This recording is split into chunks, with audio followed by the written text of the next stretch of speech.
বন্ধুরা, আজকের গল্প সিংহ ও টুনি পাখি। একদিন গভীর জঙ্গলে এক বিশাল সিংহ ঘুমিয়েছিল। সে ছিল বনের রাজা, সবাই তাকে ভয় পেত।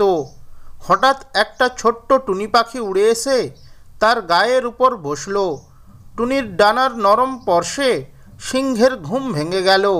সিংহ রেগে গিয়ে গর্জন করল।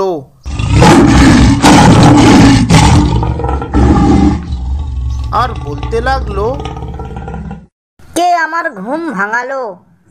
টুনি ভয় পেয়ে বলল, রাজামশাই, আমি ছোট্ট টুনি পাখি, ভুলবশত আপনার গায়ে বসেছিলাম, দয়া করে আমাকে ছেড়ে দিন।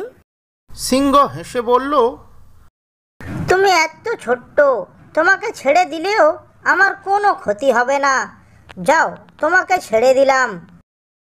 টুনি খুশি হয়ে বলল, আপনার এই উপকার আমি কোনোদিনও ভুলব না। সুযোগ পেলে আমিও আপনার উপকার করব। তখন সিংহ হেসে বলল, এই ছোট্ট পাখি আবার আমার কি উপকার করবে? এই ঘটনার কিছুদিন পর একটি শিকারী এসে সিংহের জন্য ফাঁদ পাতল। ও একটি বড় জালের মধ্যে সিংহকে আটকে ফেলল। সিংহ গর্জন করল।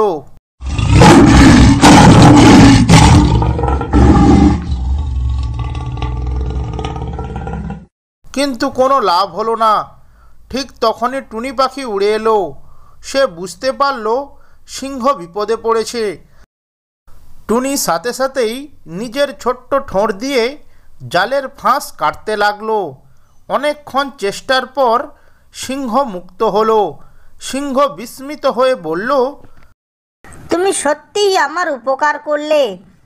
আমি ভুল ভেবেছিলাম যে ছোটরা বড়দের কোনো সাহায্য করতে পারে না। আজ থেকে তুমি আমার বন্ধু। সেই থেকে সিংহ আর টুনি পাখির বন্ধুত্ব অটুট রয়ে গেল। তো বন্ধুরা, এই গল্প থেকে আমরা এটাই শিক্ষা পাই যে ছোট বলে কাউকে অবহেলা করা উচিত নয়, কারণ সুযোগ পেলেই ছোটরাও বড়দের উপকার করতে পারে। ভিডিওটি যদি ভালো লেগে থাকে তাহলে ভিডিওটিতে একটি লাইক করে চ্যানেলটি সাবস্ক্রাইব করবেন। ধন্যবাদ। একটি জঙ্গলের একটি গাছের ডালে একটি ছোট্ট বাসাতে টুনা, টুনি ও তাদের ছোট্ট একটি ছানা বসবাস করত। একদিন টুনা খাবারের খোঁজে বাসা থেকে বেরিয়ে যায়। বেশ কিছুটা সময় কেটে গেলেও টুনা যে আর বাসায় ফিরে আসে না। এই দেখে টুনি বলতে লাগলো, টুনা এখনো বাসায় ফিরছে না কেন? এর আগে তো কোনো দিন টুনা এত দেরি করতো না। কি জানি টুনার কি হলো? টুনি এইসব ভাবছিল। ঠিক তখনই টুনির বাসায় কোকিলা চলে আসে। ও বলতে থাকে, টুনি, টুনা আর আমি একটি জঙ্গলে গেছিলাম খাবার সংগ্রহের জন্য। ওখানে শিকারীরা একটি ফাঁদ পেতে রেখেছিল, তা আমরা বুঝতে পারিনি। টুনা সেই শিকারীর ফাঁদে আটকা পড়েছে। টুনি, তুমি আর কেঁদো না। টুনাকে যে শিকারীরা ধরে নিয়ে গেছে, টুনা আর ফিরে আসবে না। তুমি একটু শান্ত হও আর তোমার ছানার খেয়াল রাখো। এই বলে কোকিলা ওখান থেকে চলে যায়। এখন আমার আর আমার ছানার কি হবে? হে সৃষ্টিকর্তা, আমার ছানা যে এখন অনেক ছোট, এই অল্প বয়সে বাবাকে হারিয়ে ফেললো। এখন আমাকে যে করেই হোক এই ছানাকে বড় করে তুলতে হবে। আমি কাল থেকে খাবার সংগ্রহ করতে বেরোবো, কিন্তু আমার এই ছোট্ট ছানাকে বাসায় একা রেখে যেতে মন চাইছে না।